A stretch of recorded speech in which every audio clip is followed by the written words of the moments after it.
All right, welcome into a very special episode of Compact Disc Sports. Today we have 2024 SEC champion, 2024 SEC Coach of the Year, and new head coach of Auburn women's soccer, James Armstrong. Coach, thank you very much for joining us here on WEGL Day. Thank you for having me. I'm excited. This is an awesome setup you guys have got here. Yeah, we made a lot of these improvements. This will be the first episode of Compact Disc Sports on YouTube. Rett and I, we talked about it a little bit beforehand. Run a podcast of our own here, a soccer podcast. It's been on YouTube a couple of times now, and so we do a lot of work with Auburn women's soccer. And we thought, what a better way to celebrate WEGL Day than to get the new head coach on here. I know my kind of love for soccer comes from, I watched a documentary just before COVID happened about Leeds, and I kind of fell in love with it. So that's where I have kind of my love for the game comes from. Rett, I grew up playing. I played forever, and when we got the Premier League on NBCSN, I was all in, and so it's been a love affair with soccer since I was little, as I'm sure it was with you. But I think that's where Carson's going. We want to hear a little bit of your story, background with soccer, before we get into the meat of Auburn soccer and stuff.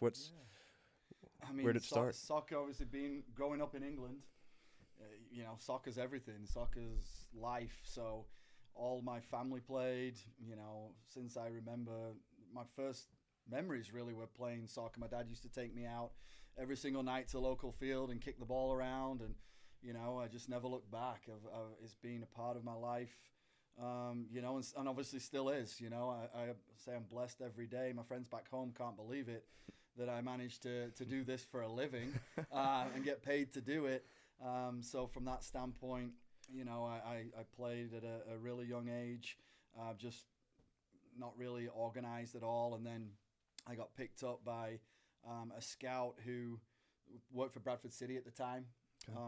And he thought I was good enough to go to their School of Excellence.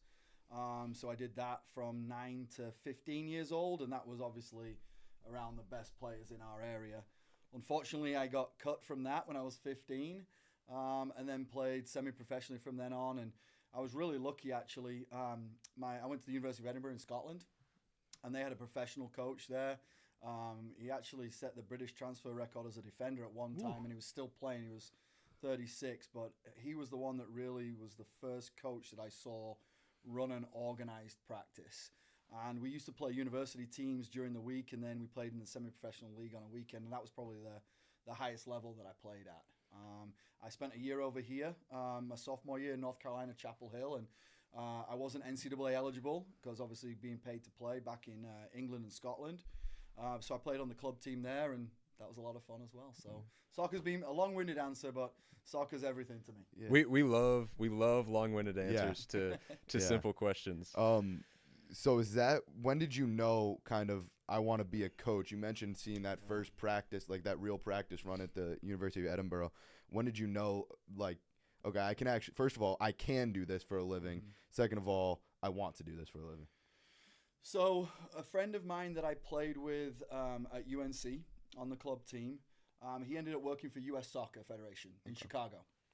So I graduated with a master's in history and politics. I'm going somewhere with this. And I had no idea what I wanted to do. Yeah. And he called me up and said, hey, I got a spare room in Chicago. Why don't you come and live with me and while you figure it out? So I said, packed 2 suitcases, off I went.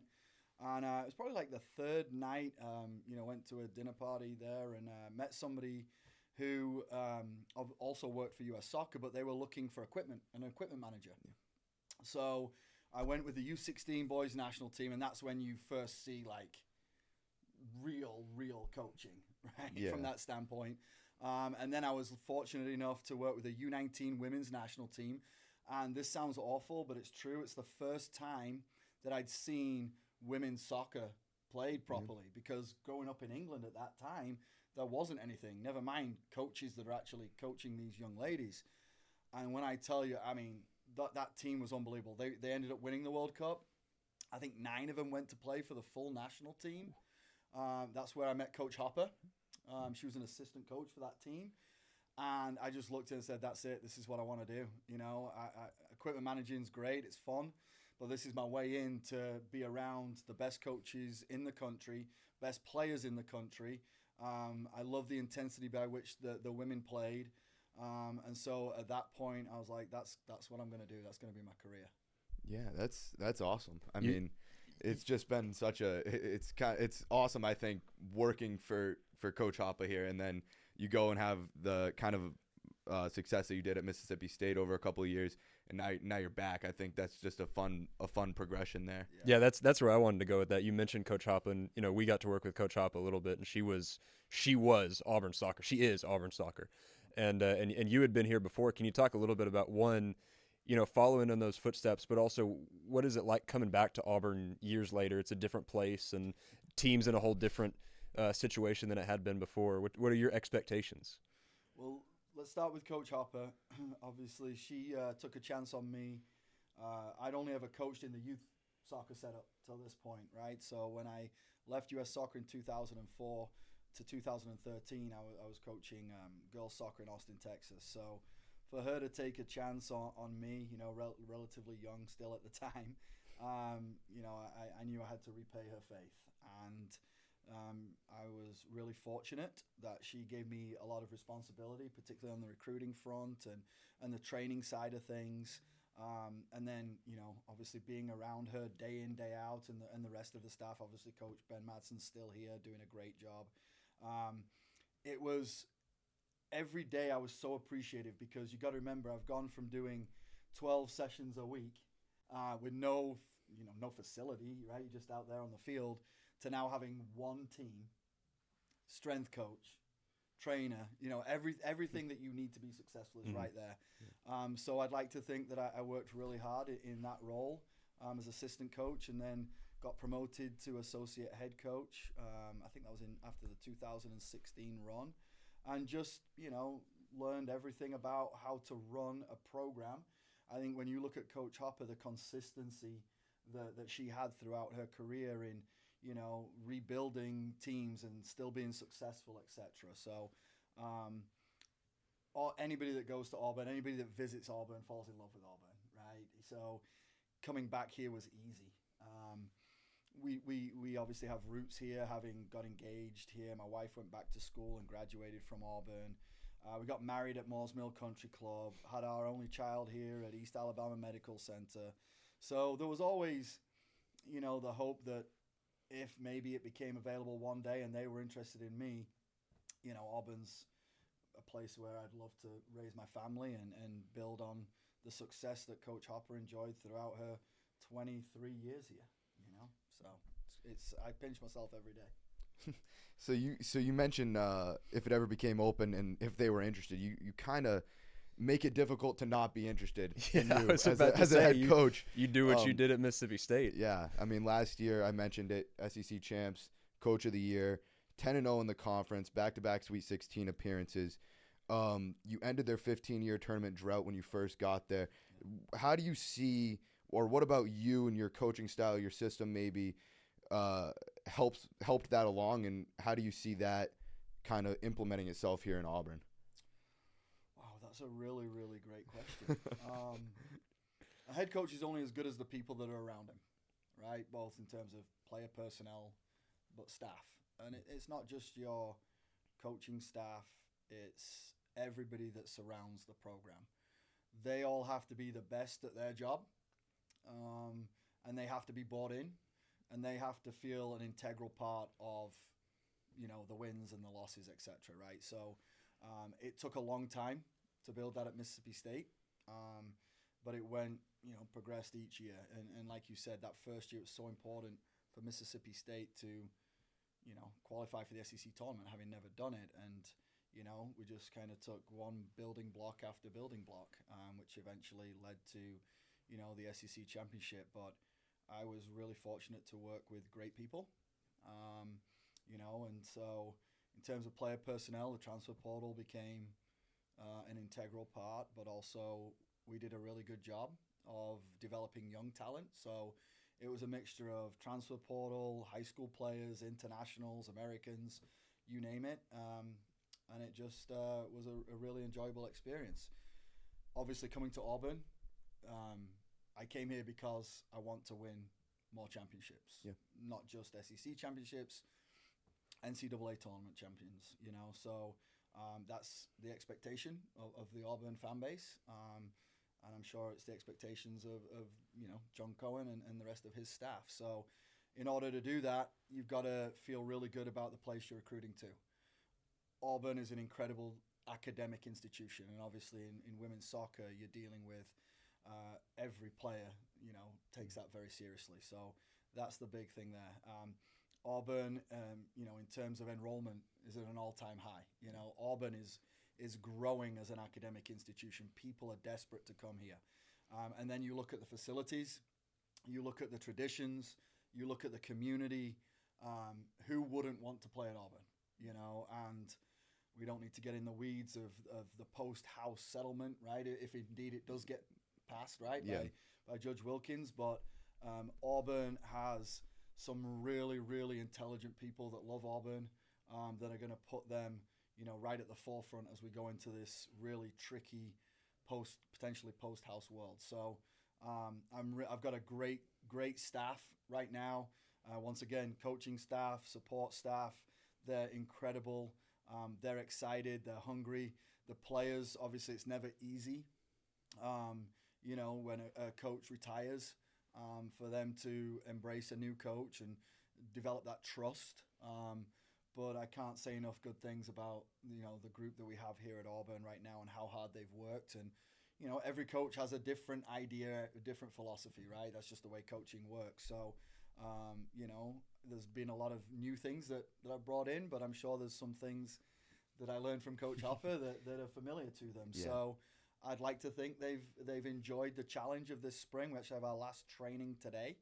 So we're going to have a little bit of fun because they've earned it. But they love Auburn. They love being at Auburn. And that's the most important thing at the end of the day. You talked about the players, and that was a big thing that we were going to ask about. Is Auburn had 13 seniors last year. That's huge roster turnover, and obviously you're keeping some important players, but you lose Maddie Prohaska in goal. She'd been here forever. You lose Anna Haddock, who was the engine of Auburn soccer for the last 4 or 5 years. Can you talk a little bit about, you know, who's here? Who are we going to be looking for in the next year as we get into the fall that really stands out to you, and how do you replace that production? First off, we do lose a lot of really talented players that left the Auburn jersey in a much better place than they found it. And they're going to go on and have incredible careers, either professionally or you know, in the game still, I should say, or in the workforce. So replacing them is never going to be easy. You know, the younger players, I think, have done a really good job of learning from the older players during their time together. I think those younger players are excited about finally having a more clear opportunity to play than maybe a fifth year like an Anna Haddock or a Maddie Prohaska, right, that are going to play in front of you from that standpoint. So right now it's shaping the roster in a way that we need. And I've told the players all along, it comes down to who we can trust, you know, who we can trust to be able to work really hard in difficult environments, which is obviously what non-conference play is and conference play. You know, there's some really good young players, and then, you know, we've got an incoming freshman class that, I'll be honest, I don't know as well as I would like, but what I have seen, I've really enjoyed watching them play and what I think they can bring. You know, and then the transfer portal is going to open here on May the 1st, and we're going to take a little bit of a dive into that if there's something that suits us comes available. But to answer your question, obviously we return Liv Woodson. You know, she's had to play a different position this spring. She's played attacking mid, and she's done tremendous. Dylan Driver's had a great spring. Jordan Crosby just starting to come good right at the end of the year and play her best soccer. She's been a sponge. Like, she just wants to get better every single day. You know, you return Erin Houston, outside back. She's had a good spring. Hayden Carson, you know, she's obviously going to be a leader in the middle of the field. But I think two players that obviously you won't have heard of, you won't have seen play live, will be Taylor Chisholm, who we brought in off the portal from NC State. She was our player MVP in our last game. She's been just a leader on and off the field. And then Grace Ivy's a special talent. You know, she came from A&M, attacking midfield. She can do whatever she wants with the soccer ball. She can dribble, pass, score, assist, you name it. She's just a really fun player to watch. So from those new players, I would say that they're the ones that stand out the most. One of those freshmen that I know the best would probably be that's coming in that hasn't started at Auburn yet would be Lily Devereaux and Tyler Clyburn. They both played together on a team in North Carolina. One's an outside back, one's a center back, but I think they've got the potential to potentially make an immediate impact. A ton of talent returning. A lot of really good names there. Jordan Crosby, you mentioned, obviously. She was named to the top drawer breakout stars to watch this year, so we're super excited to watch her. Erin Houston is a player that I know Rhett and I love. We were one of our favorite players to watch all last season. Anytime that ball was, defensively on our left side or going down the right side, we were just, you knew she was going to do something fun. She is I think I described her multiple times as just a joy to watch. Like there's so much talent and speed and fire. Have you ever met her personally? Because she's a joy to be around as well. Only in interviews, only in post game.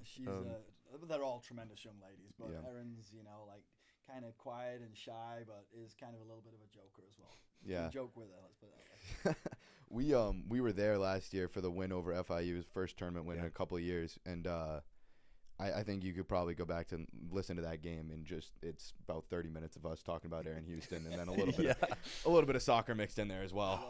That was such a fun game. I'm really hoping for. All right, not to put any expectations on you, but if we get to host again in the postseason, that just means extra soccer for me and Carson. So brilliant. A little bit greedy of us. So yeah. No, I would love that. I would absolutely love some of that extra work. Trust me. So how do you get there? What is the?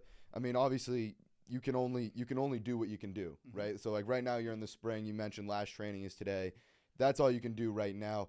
What does it look like going forward, getting to that national championship, winning that NCAA tournament? Just the process, and I know that's such a cliche, right? It really is, but there's going to be good times. There's going to be bad times, and learning from those setbacks is vital. We talked a little bit about Mississippi State. The team that didn't make the SEC tournament, the only team that didn't make it when I was there, if we didn't have that experience, I don't think Mississippi State goes on and does what it did, right? Because there was that pain of setback, right? A big setback, and they and the staff did a good job of using that as fuel, right? So hopefully that obviously isn't going to happen here, but it's unrealistic to expect to win every single game, but you're going to go into every game, trained and prepared to win. But we've got to first off figure out what our roster looks like, right? That's the most important thing. Then continue to develop the culture and the trust. What are our core values going to be? What are our everyday standards? What is our mission statement? Making sure that's what the girls' expectations are as well. And then we all have to push in the same direction. We all have to pick each other up when we need picking up. We all have to give each other a let's go when things are not going as well as they should, right? So it's not going to be overnight, but every single day you've just got to get better. Individually, collectively, as a group, you name it. So I'm excited with what we've achieved so far this spring. Then we've got to figure out the roster situation. And then it's summer, and brought in a new strength coach. Started when I started. And that's really her time to shine because we have no access to them over the summer. So we trust her implicitly. And she's going to get them hopefully on a next level fitness program. And then we get to see them. And if that's the case, then that process can start a lot quicker. Yeah. So you mentioned the roster situation a couple times. The portal opens here on May 1st. You touched on potential decisions that greatly affect the state of NCAA sports as a whole. Is there anything specifically in the portal come May 1st that you're looking for position-wise, maybe like skill-wise? We need a little bit more speed, strength, etc. No, because obviously you have no idea who's going to be in the portal until May the 1st, right? And so we're open to looking at all positions right now, just being fully transparent. And whether that be looking for it for starting or whether it's depth, you name it. But I think we're going into the portal thinking we've got a great base here. We've got depth in every position.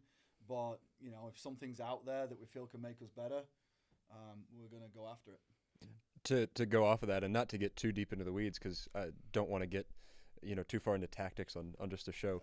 But we got really used to seeing the 4-4-2 with so many subs. Like Auburn was always fresh. There was so much energy on the field. We saw everything going forward. What to people that haven't watched Mississippi State or are familiar with you, how would you describe the style of soccer that Auburn is going to play in the fall? So I think the style's going to depend on the depth in certain positions, right? But for myself and my coaching staff, high intensity, right? We grit. We want to work harder than everybody else that we play against. We want to be mentally and physically tougher than everybody that we play against. We have to earn the right to play.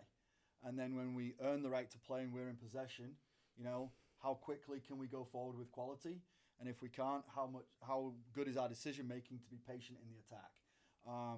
So from that standpoint, the responsibilities on the defensive side of the ball and the work rate to win the ball back, and then the decision making when we get it, can we make good decisions to go forward as quickly as possible when it's on without risking losing possession? So, I mean, just hearing that and thinking about last year's team, there's definitely players that are back that I think can definitely handle that. I mean, I know a player that Rett and I both like that is just faster than a car is Maddie Stoddard. She's speedy. I remember I was on the call when she came into a game and she was just running around there. She had a nice tackle. She slid and I was like, wow. That's all I said. I just it was great commentary. But yeah, she is.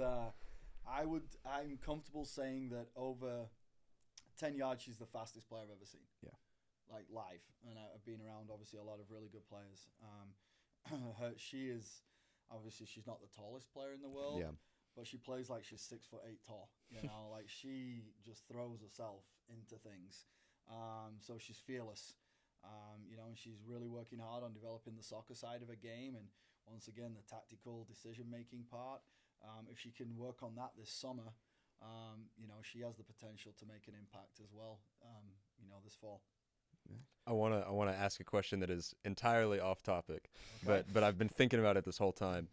When did it become soccer to you? When did was that a hard switch to make? Is it still football? Is it just in front of us because we call it soccer? No, it was really, really hard for probably 5 years. But it pains me to say it now, but when I go home, it's hard for me to turn back to football, right? I say soccer and people look at me. And obviously saying soccer, at least to my friends back home, I say it in a very American accent. So it's actually, now that I've been in America now for 24 years, so I guess you just get used to it. But the first 5 years was brutal. I mean, I'd be coaching little, young ones, and all right, go and get the footballs, and they'd look at me like, "Oh, you lost your mind." So, yeah. The experiences working with growing up, going to camps. So I grew up in Huntsville, and UAH up there had a really great men's and women's D2 program. Yep. And going to those camps, it was always they'd call it the pitch or call it a football,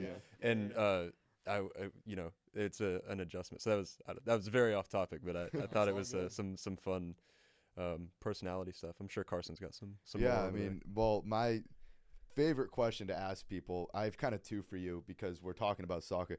What team did you grow up supporting in England? Is the first one. Yeah, the first game I ever went to was actually Manchester United. Oh, there you go. Manchester United versus Southampton in 1985. And I remember I made my dad pack my boots, as we called them, cleats in America, to previous conversation. Because I was convinced that if somebody got injured that they were going to go on the tannoy and see if somebody wanted to play, and that would have been me, right? So I remember that vividly. I used to go, unfortunately, to a lot of Leeds games because they were my local team. Just got promoted. But at the time, that was scary. There was, it was a different time back then where, let's just leave it at that. Bradford City, because I was, obviously attached with them and kind of signed a contract with them at the time. So we used to get free tickets to those. And then Burnley, you know, I kind of grew up really liking them. My uncle played for Burnley, and my cousin, my big cousin, who was a lot older than me, lived with us for a while at our house, and he was a Burnley season ticket holder, so he used to unfortunately have to drag me along every now and again as part of the deal for living at our house. So I used to go to Turf Moor and really enjoyed that. So a massive England fan though. Massive England fan, almost to the point where it's better that I don't watch the games because I lose my mind. So I was definitely nationalist from that standpoint. So long story short, I followed Man United. I followed Bradford. I didn't follow Leeds. I can't stand that. And I followed Burnley. Carson is probably the biggest Leeds fan in Auburn. I think that's not a pretty probably. safe bet. Yeah. Carson is probably the biggest Leeds supporter in Alabama. Leeds and Burnley. They just went up. Went up. So, when Leeds won the old championship the year before the Premier League actually started, I think probably every single player that I played with on the team I was playing for at the time was a Leeds fan. So I had to listen to all of that for a whole year. I hear it's a certain type of fan base over there. Yeah. From what I hear. If you had to compare it to an SEC football fan base, maybe American football fan base, who would you say most reflects the people of Leeds? Well, you got to go with the most obnoxious lot, right? Which is Alabama. All right. Alabama. That's a good answer. Carson, you like that? Is that? Dislike them the most, and dislike so Alabama. dislike Leeds the most. So there you go. Let's go Alabama. There you go. All right. There you go. My second favorite is totally off topic. I love asking people this when I meet them for the first time. Favorite movie. I think it tells you so much about the person from the genre that they pick and whatever. I just love that question. Shawshank Redemption, I think. There you go. I love it. There you go. Love it. Rhett went to clap, I think. Love it. Yeah, I would have clapped, but that's a great call. Gladiator's pretty good too, though. There it is. Gladiator and Shawshank Redemption are probably the two that I can think of. Growing up, I never stopped watching Star Wars, Return of the Jedi, and all that. There you go. The age group, the old ones, not the new ones. Not the new ones. But yeah, Shawshank and Gladiator. I think I love it. There you go. Those are two great answers. I mean, yeah. And then let's go with two more, just so I want to think about it. Top Gun, the original. Yeah. And then what was that one with Patrick Swayze and the surfing? Oh, Point Break. Point Break. Yeah. Point Break. There you go. Those are my four. There you go. All right. Even though I can't remember the name of it. That's a good list. We'll have to find a way to work those into the broadcast at some point during the year. Perfect. Do our best. Have you ever had any aspirations or experience calling a game as a broadcaster? No, I haven't actually, but I have thought about what it would be like. Yeah. I don't know if I'd be any good at it, but maybe you and Carson could trade for a day. Yeah, I'll get down there. I'll coach. You think that? I don't know much about it. You can take the trials and tribulations of the highs and lows of being on the sideline. I would just be over there clap. Good job, girls. Nice. I wouldn't be used to that. Ball in that net, please. Thank you. It's easy, right? Yeah, exactly. It's much easier. It's much easier to watch and just tell people what I'm seeing. That's I found that much easier. But that's all I got, Rhett. I think do you have anything to leave folks with as we, you said we're about to go into the summer and then we start up quick. You guys start up quick in the fall and we do too along with you. Just anything you're looking forward to for the fall? For myself and my staff, one of the big things that we want to do is increase the exposure of Auburn soccer. We've got great fans, but we don't have enough of them. Soccer fans I'm talking about. So, getting people to give us a try. Come and watch a group of young ladies that are working really hard that love representing Auburn. Come and watch them play. It's free to get in. It's in a convenient location on campus. We want to reach out to the community, the Greek life, the student body, the faculty, you name it. Please come and just take a look at it. It's easy, it's convenient, and I think you'd really enjoy, what you saw, and you'd want to come back, you know. So, and when you come, you don't have to understand the game of soccer. You don't, right? You're just going to watch two teams, going at it like you would, and at a time where not a lot of other sports are going on campus. Volleyball hasn't even started by the time that we kick off a few games. Everybody's waiting for football. So in that interim, when the Auburn fan base is, itching for a team to go and follow, come and follow soccer. Yeah, couldn't agree more. It's a fun thing. It's a great experience. I mean, I'll tell anybody who asks me, it's like great experience. And I remember last year during the Alabama game, we got up there in the attendance record as far as like we were close, and that was like Thanksgiving break too. So like they're gonna have to start bringing more bleachers in. Yeah. Soon enough. Maybe get us a new desk too. I would love. How about a supporters end behind one of the goals? an ultra section. Love that too. That'd be awesome. It's it really is a great experience. But I think that's all I got. Rett, you good? Yeah, that's it. It's been a pleasure. This has been our first big interview, and I think we both have a particular love for Auburn soccer, and obviously you do. So we can't thank you enough for coming on and shouting out Auburn soccer. So head coach James Armstrong, War Eagle. War Eagle, thank you for having me, guys.